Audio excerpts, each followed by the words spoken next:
Welcome back to the Showroom Presents. Did you know that a recent study showed 4 out of 10 couples could not identify how much their spouse earns? Our guest today is John Sweeney, Executive Vice President of Retirement and Investing Strategies for Fidelity Investments, and he's here to share some advice. John, welcome to the show. Thanks for having me, Lori. So, John, were you surprised that so many couples could not correctly identify what their significant other earns? We were actually surprised. When we asked folks, do you communicate well around financial issues, more than 2/3 of the couples we surveyed said, yes, we do. When we dug a little bit deeper, we found that 43% couldn't articulate what their spouse brought home. So that suggests, are there other cracks in a family's financial foundation? So what do you think that the reason for this is, that people think they're really agreeing on something and talking about things, but they're not? So certainly talking about money and financial issues is something that we've been taught growing up, where you don't ask someone what they make and you don't talk about what you make. So we bring these biases into our relationships, and we probably don't ask our spouse what we each bring home. But what's important to do is to make sure that you're transparent about what you expect to bring home this year, what your shared goals are, and how you're going to solve those goals, and then what do you have left to spend on expenses, and make sure that you're communicating about how you're spending your money together, because you're trying to build a life together.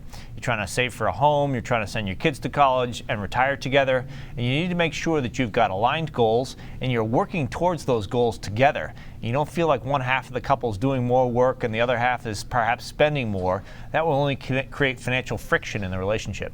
What are some of the other things that couples disagree about? So we found that as couples approached retirement, they didn't have a great sense of how much do we have in our nest egg.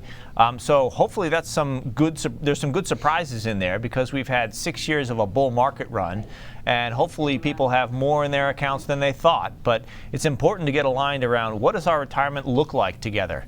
Do we want to live where we currently live, or do we want to downsize? Do we want to live closer to the grandkids, or do we want to move to a retirement community? Talking about your societal goals and your goals together as a couple is important. Then you get into the expenses. So what's this lifestyle going to cost us? And then thirdly, it's how are we going to fund it? So most people we surveyed didn't know what kind of benefit they could expect from Social Security, and they didn't have a great sense of how much their assets were geared towards retirement. So it's important to be transparent and think about the goals and the outcomes that you want before you begin to think about how to fund it. So like you said, not all of us are comfortable talking about money. What are some tips and strategies you have for starting this conversation? So we talk about the 3 C's: communicate, collaborate, and control. That communication is critical, and to start that conversation, we've created a quiz that's available at fidelity.com. And the couples quiz is 9 questions that I took and then emailed to my wife.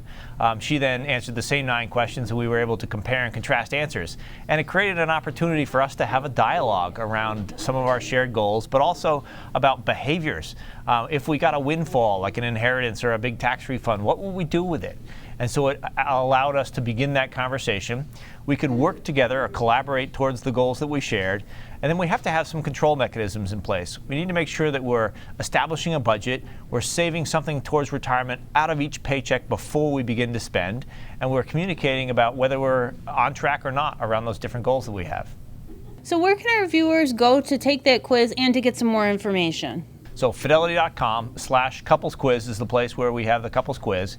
You can also sign up for Viewpoints, which is our weekly newsletter. That'll have areas around what's going on in the markets, investing ideas, and personal finance topics like the one we're talking about today. Fantastic. John Sweeney, thank you so much for joining us here on the Showroom Presents in Buffalo and Western New York. Thank you, Lori. Airport Plaza Jewelers is turning 20. Join the celebration. It's our Jamaican anniversary giveaway, an all-expense getaway to Jamaica, and a $100,000 Island Paradise shopping spree. Just stop into Airport Plaza Jewelers for your entry form. No purchase necessary. But while you're here, check out our fabulous selection of diamond anniversary jewelry, rings, necklaces, bracelets, thousands of great designs at deep discount. Hurry down. You can't win if you don't enter the Showroom on Union Jamaican anniversary giveaway and cash spending spree. The Showroom on Union is your anniversary diamond jewelry store.